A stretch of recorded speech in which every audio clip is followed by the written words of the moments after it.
नमस्कार दोस्तों, आपका स्वागत है हमारे YouTube चैनल पर। दोस्तों, आज की कहानी का नाम है बहू अब ऐसा नहीं होगा। विवेक कई दिनों से देख रहा था कि मीना काफ़ी उदास गुमसुम होती जा रही है। बस मशीन की तरह अपना काम निपटाती रहती है, न हंसना न खिलखिलाना। मम्मी पापा की चाय और बच्चों की पढ़ाई, लंच डिनर, उसका टिफ़िन, घर की सफाई, सब काम बिल्कुल परफेक्ट समय पर। लेकिन खुद बिल्कुल बुझी बुझी सी। जब भी विवेक उससे इस बारे में बात करना चाहता, वह हमेशा कुछ न कुछ बहाना बनाकर टाल जाती। एक दिन विवेक के हाथों मीना की डायरी लगी तो तब उसे पता चला कि उसकी प्यारी मीना अपनी जिंदगी की अक्सरता से उब गई है। घर में किसी को यह एहसास ही नहीं कि वह मसीह नहीं इंसान है। वह भी थकती है, उसे भी आराम चाहिए।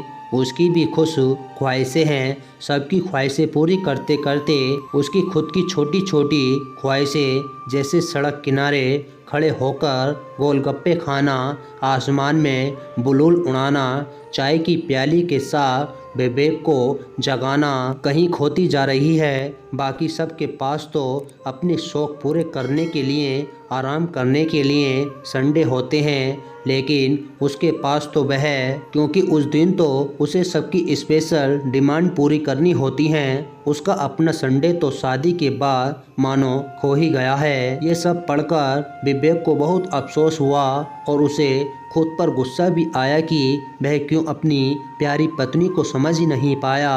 पर फिर अचानक उसकी आंखें चमक उठी। 3 दिन बाद ही तो संडे है। उसने सोच लिया कि इस संडे को वह मीना की लाइफ में नई ताजगी लाएगा, उसे पुरानी हंसमुख मीना से मिलवाएगा। और फिर आखिर संडे आ गया और आज संडे के दिन विवेक जल्दी जाग गया। उसने चाय के साथ 8 बजे मीना को जगाया। अरे आपने चाय क्यों नहीं बनाई? हे भगवान, 8 बज गए, अलार्म कैसे नहीं बजा? और मम्मी पापा जी की चाय? मीना ने हड़बड़ाते हुए पूछा।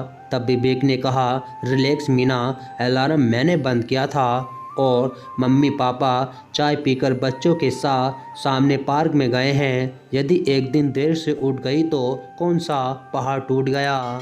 आपको क्या पता, संडे के तो डबल काम होता है। प्यू ने नृत्य में डोज के लिए बोला है। हटो, काम बहुत है, मेरे पास इन सब बातों के लिए समय नहीं है। मीना ने जल्दीबाजी करते हुए कहा। हाँ सही कहा, समय ही तो नहीं है तुम्हारे पास खुद के लिए। देखो कैसे मुरझा गई हो। तुम्हारी 10 बजे की पार्लर में अपॉइंटमेंट है, फुल पैकेज है, विक्टोरिया मैनिक्योर फेशियल सब कुछ है। जाओ रिलैक्स करो और सब तुम्हें लेने आएगा। तब सड़क किनारे गोलगप्पे भी खाओगे और आकाश में बलून भी उड़ाओगे और तुम्हारे फेवरेट रणबीर कपूर की मूवी देखकर होटल में डिनर करके आएंगे। विवेक ने हंसते हुए कहा। पर घर का काम एक संडे ही तो मिलता है, घर के पेंडिंग कार्यों को निपटाने के लिए। मीना ने कहा। सही कहा, एक संडे ही तो मिलता है खुद को भी तरोताज़ा करने के लिए। तुम तो काम के चक्कर में खुद को भूलती जा रही हो। कहीं ना कहीं इसमें हमारी भी गलती है। हमने तुम्हें टोकन फॉर ग्रांटेड ले लिया है, लेकिन अब और नहीं। तुम घर के कामों की चिंता मत करो, खाने में ऑनलाइन मंगवा दूंगा और ऊपर के काम में खुद कर लूँगा।